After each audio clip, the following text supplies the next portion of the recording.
refuse to not be first. Do we do enough? Well, I never shut up about it. It must have been about 16, 17.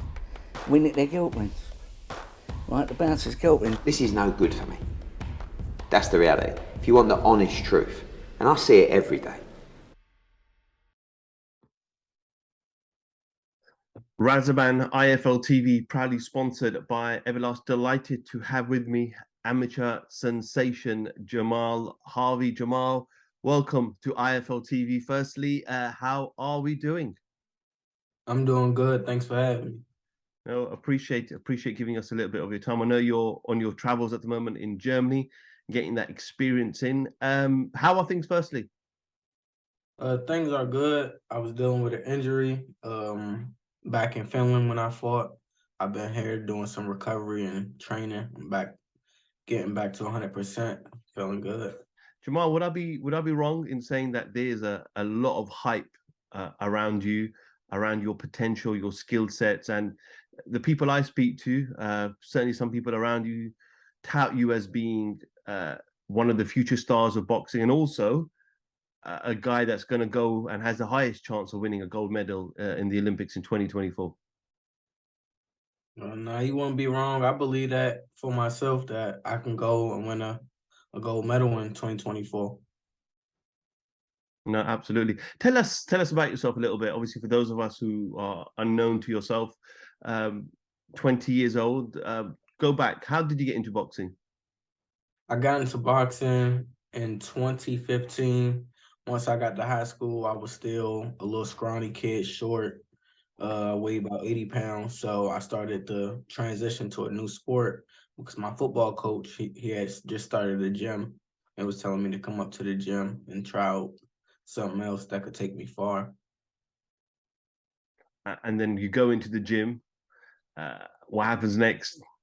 I go into the gym, I started training. He thought I was pretty decent. Took me to go spar after like a month or two.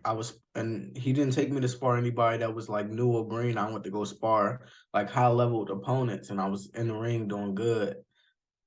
As though I was just starting, I was holding my own. So after that, I knew that he was telling me, "Oh yeah, you're gonna be something in the sport," and I was starting to believe it. I was just staying consistent, and that's how I got to this. We're talking about Daryl Davis here. Daryl Davis. Obviously, Daryl has a lot of experience in boxing. I think he was amateur coach of the year as well, 2021. So for someone like you who wanted to go into a new sport in boxing, were you quite honored and lucky to have someone like Daryl there with so much experience? Yes, I was very lucky to have him as my coach. I'm really the first fighter in my gym. He started with me. But he had other fighters, but I'm the first one that really did nationals and stuff like that. So I was the first fighter he pushed that he knew like I had it in me to go far. You won the world championship. I think you won it with, I can't remember. I think was it Robbie Gonzalez or someone. Yeah. And an American hasn't won that for a long time. I think we're going back a good. I think 2006, 2007, maybe Demetrius Andrade days. So Yeah. For someone like you to win that clearly shows that you're a problem. Yeah, that was back. I won the Worlds 2021. And after that, I'm just been staying consistent, getting better and better. So the best is yet to come of me, really. And I was young fighting in Worlds. I'm starting to grow into my man strength. I'm starting to get knocked down, stoppages. So I'm just getting more dangerous as time goes on. I know we mentioned at the beginning of the interview about the Olympics. Is that definitely something that you're going to do? Recently, a lot of fighters avoid the Olympics. There's sadly, a lot of corruption at times, a lot of decisions not given to the right fighters at times. We've seen it in the past. We saw it with Mick Conlan. We saw Floyd Mayweather a long time ago as well. But also, the advantage of going to the Olympics, it does create even more hype and gives you a bigger profile at the same time. So is that something that you're definitely going to do is go to the Olympics before you turn pro? Yeah, I'm definitely gonna go to the Olympics before I turn pro. And is it Olympics, win the Olympics, do the best you can, and then turn pro, or is it still stay an amateur for a little longer? Oh no, right after the Olympics, I'm looking to turn pro. Simply because the weight classes and amateurs are spaced out so much. And I've been fighting at this 125 since I was a youth. A youth, I was fighting 123. So I've been at it for so long. I'm kind of like growing out of the weight class. This probably will be like this last little year will be probably the last year I could make it. Who who's I know we mentioned about Darryl Davis being, around and supporting you, but who else? Anyone from the boxing fraternity that has helped you, mentored you along your journey so far? Um, I've been a little bit of everywhere. USA boxing, especially coming here learning different styles, has helped me a lot, and just other gyms in the area giving me good work, good sparring, so I could stay sharp, stay on top of my game. You're not really nothing without your sparring partners and stuff. So gotta give credit to everybody. I know it's unusual for amateurs to really fight professional fighters in sparring. I'm talking about because of conflicting styles and conflicting way of how amateurs fight and how professionals fight. You don't want to confuse yourself when you're an amateur. But have you done any sparring with any notable fighters? Yeah, I've sparred with a lot of notable pros in my area and things like that. Um, you want me like give you some names? Are there any names that we know? Uh, I've sparred a lot of notable, and plus the newer pros that just went pro, top rank and stuff, going to USA boxing camps like Keyshawn, Shushu. I just sparred them when they were amateur, but as far as pros, I've sparred Shakur, I've sparred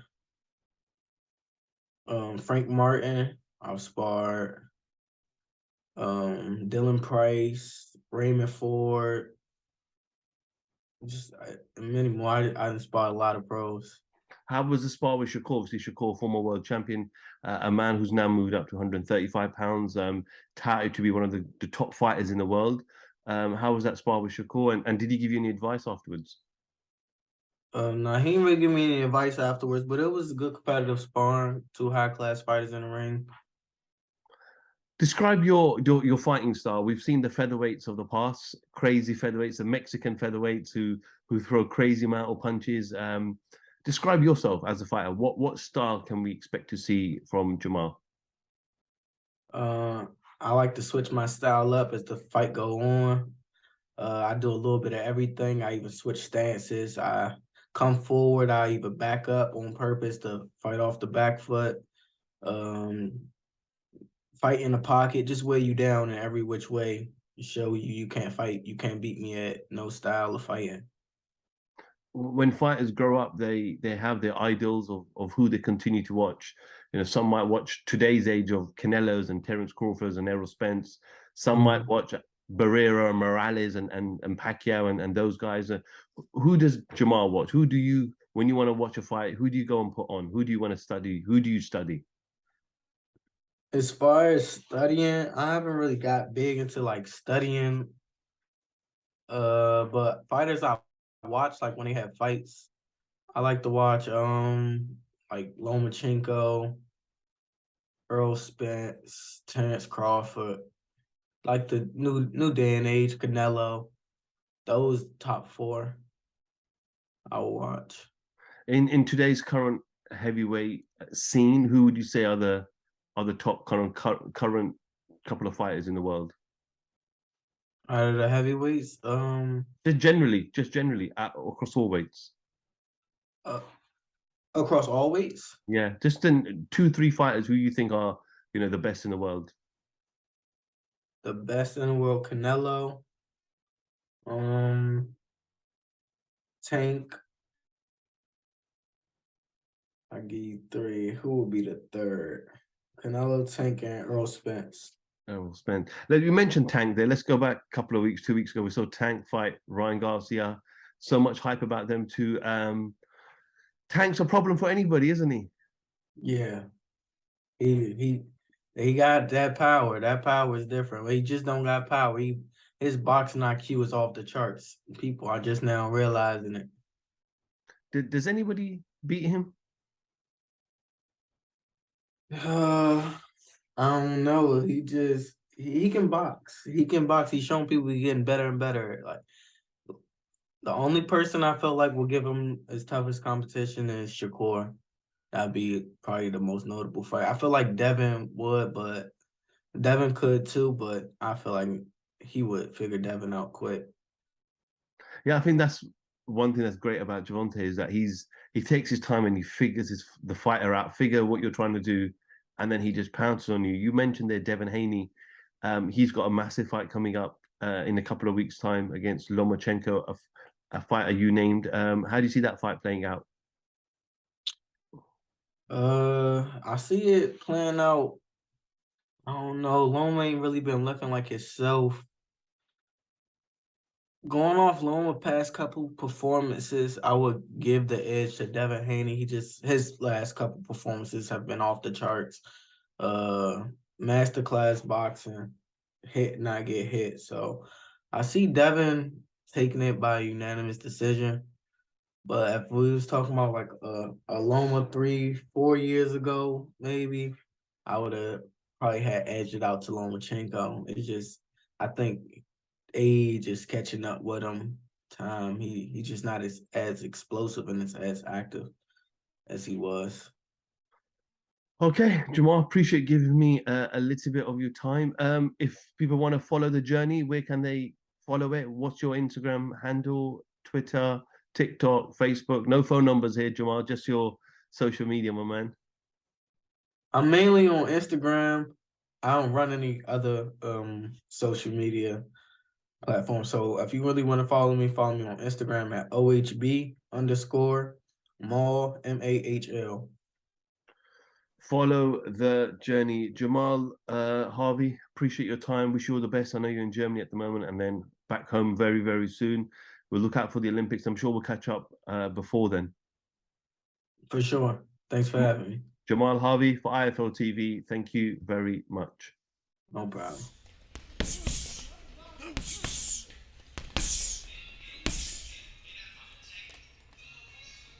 I refuse to not be first. Do we do enough? Well, I never shut up about it. It must have been about 16, 17. We nicked their guilt rings. Right, the bouncer's guilt ring. This is no good for me. That's the reality. If you want the honest truth, and I see it every day,